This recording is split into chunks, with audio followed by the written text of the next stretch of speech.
ഏറ്റവും പ്രൊഫസർ ആനന്ദ് വിശ്വനാഥൻ ചേരുന്നുണ്ട്. പ്രൊഫസർ, ഒടുവിൽ നീതി ലഭിച്ചിരിക്കുന്നു. എന്താണ് താങ്കൾക്ക് ഇപ്പോൾ പറയാനുള്ളത്? 11 കൊല്ലമായി ഏതാണ്ടും ഇതിന്റെ ഔട്ട്കം. 14-ലാണ് ഇത് സംഭവിക്കുന്നത്. പിന്നെ ട്രയൽ കോർട്ടിന്റെ വിധി വന്നത് 2021-ലാണ്. 2021 ശേഷം ഞാനിത് അപ്പീൽ പോയി. 2 കേസിൽ അപ്പൊ തന്നെ ഞാൻ വെറുതെ വിട്ടതാ കോടതി. 5 പിള്ളേരിൽ നിന്നും 4 പേരുടെ ഭാഗത്തു നിന്നാണ് മൊഴിയെടുത്തത്. ആ 4 പേരിൽ 2 കേസ് നേരത്തെ ദേവികുളം കോടതിയിൽ നിന്ന് എന്നെ വെറുതെ വിടുകയും, ഇത് അപ്പീൽ കേസാണ്. എന്റെ അപ്പീൽ സ്വീകരിക്കുകയും ചെയ്തു.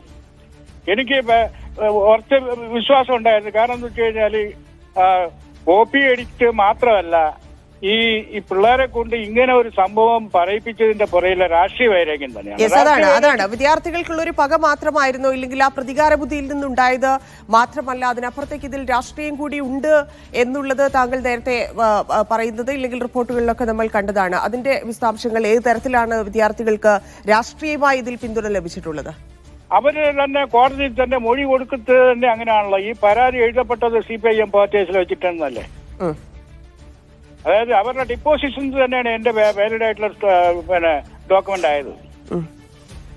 മാത്രമല്ല അവർക്ക് ഇത്തരത്തിലുള്ള, അതായത് എല്ലാ കോളേജുകളിലെയും ഈ SFIയോട് നമുക്ക് എതിരൊന്നുമില്ല. കാരണം അത് വിദ്യാർത്ഥി സംഘടനയാണ്, ആയിക്കോട്ടെ.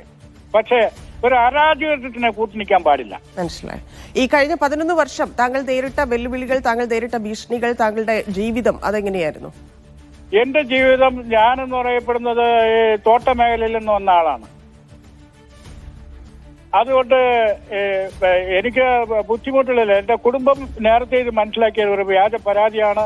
അത് എന്റെ കുട്ടികൾ തന്നെ എനിക്ക് ഉന്മേഷം തന്നു. കാരണം ഇത് ഫൈറ്റ് ചെയ്യണം, യു ഷുഡ് ഫൈറ്റ് ബാക്ക് എന്ന് പറഞ്ഞ. അപ്പോ അവരുടെ മുമ്പിൽ വെച്ചിട്ട് ഞാൻ എന്റെ കയ്യിലുണ്ടായിരുന്ന എവിഡൻസുകളെ വെച്ചിട്ട് ഫൈറ്റ് ചെയ്തതിന്റെ ഫലമായിട്ട് വന്നതാണ് ഈ കേസിന്റെ ഔട്ട്കം. പിന്നെ ഈ കേസ് അന്വേഷിച്ച കോളേജ് എഡ്യൂക്കേഷൻ ഡയറക്ടറേറ്റിന്റെ ആണ്. അതും IAS ഒക്കെ കിട്ടി വരുന്ന ആൾക്കാർക്ക് അവർ ഇന്ത്യ ഗവൺമെന്റിന്റെ സർവന്റ് ആയിരിക്കണം. ഇന്ത്യൻ അഡ്മിനിസ്ട്രേറ്റീവ് സർവീസ് എന്ന് പറഞ്ഞു കഴിഞ്ഞാൽ അത് ഇന്ത്യൻ അഡ്മിനിസ്ട്രേറ്റീവ് സർവീസ് ആയിരിക്കണം, അല്ലെങ്കിൽ ഏതെങ്കിലും ഒരു പാർട്ടി സർവീസ് ആയിട്ട് പോറത്. ഇനി അത് താങ്കൾ ആരെയാണ് ഉദ്ദേശിച്ചിരിക്കുന്നത്? അന്നത്തെ വിദ്യാഭ്യാസ വകുപ്പ് ഡയറക്ടർ ഇത് അന്വേഷിക്കാൻ വന്ന ഡെപ്യൂട്ടി ഡയറക്ടർമാര്, അഡീഷണൽ ഡയറക്ടർമാര്, അവർ അന്വേഷിക്കുമ്പോ ആദ്യം ആ പരാതിയുടെ അടിസ്ഥാനത്തിൽ ഈ പിള്ളേർ അന്ന് ഫിസിക്കലായിട്ട് കോളേജിൽ ഉണ്ടായിരുന്നോ ഇല്ലയോ എന്ന് ഏതാണ് പരിശോധിക്കേണ്ടത്? Admission register. അത് പോലീസും നോക്കിയിട്ടില്ല, ഇവരും നോക്കിയിട്ടില്ല. ആ കാലയളവിൽ പിള്ളേരെല്ലാം സ്റ്റഡി ലീവിലായിരുന്നു. അതെല്ലാം കോടതിക്ക്, താങ്കൾ പറയുന്ന താങ്കളുടെ ഭാഗം, ന്യായം എല്ലാം കോടതിക്ക് മനസ്സിലായി എന്നുള്ളതാണ് ഇപ്പോൾ വന്നിരിക്കുന്ന ഈ വിധി. അതിനപ്പുറത്തേക്ക് താങ്കളുടെ പ്രൊഫഷണൽ ലൈഫ്, കരിയർ, ഇതിനൊക്കെ എത്രത്തോളം ഇത് ബാധിച്ചിട്ടുണ്ട്? മാത്രവുമല്ല, ഇങ്ങനെയൊരു കേസൊക്കെ ആകുമ്പോൾ സമൂഹത്തിൽ നിന്നുകൂടി നമ്മൾ ഒറ്റപ്പെടുന്ന ഒരു അവസ്ഥയുണ്ടാവും. അതുണ്ടായിട്ടുണ്ട്. കുറെ ആൾക്കാരെ നമ്മളുമായിട്ട് സംസാരിക്കാൻ അവരെ നിർത്തി. എന്റെ കൊളീഗ്സുകൾ തന്നെ പിന്നെ ഫോൺ പോലും ചെയ്യത്തില്ല. അത് ഇത് ഇങ്ങനെ തന്നെ സംഭവിക്കുന്ന പറഞ്ഞ ആ ഒരു മൈൻഡ് സെറ്റിലാണ് ഞാനുള്ളത്. വൈകിയാണെങ്കിലും ആശ്വാസകരമാണ് അല്ലേ? തളർന്നിട്ടില്ല, ഞാനൊന്നും തളർന്നിട്ടില്ല. കാരണം നീതി കിട്ടും എന്ന് പറയപ്പെടുന്ന ഉത്തമ വിശ്വാസം എനിക്കുണ്ടായിരുന്നു. അതുകൊണ്ടാണ് ഫൈറ്റ് ചെയ്തത്.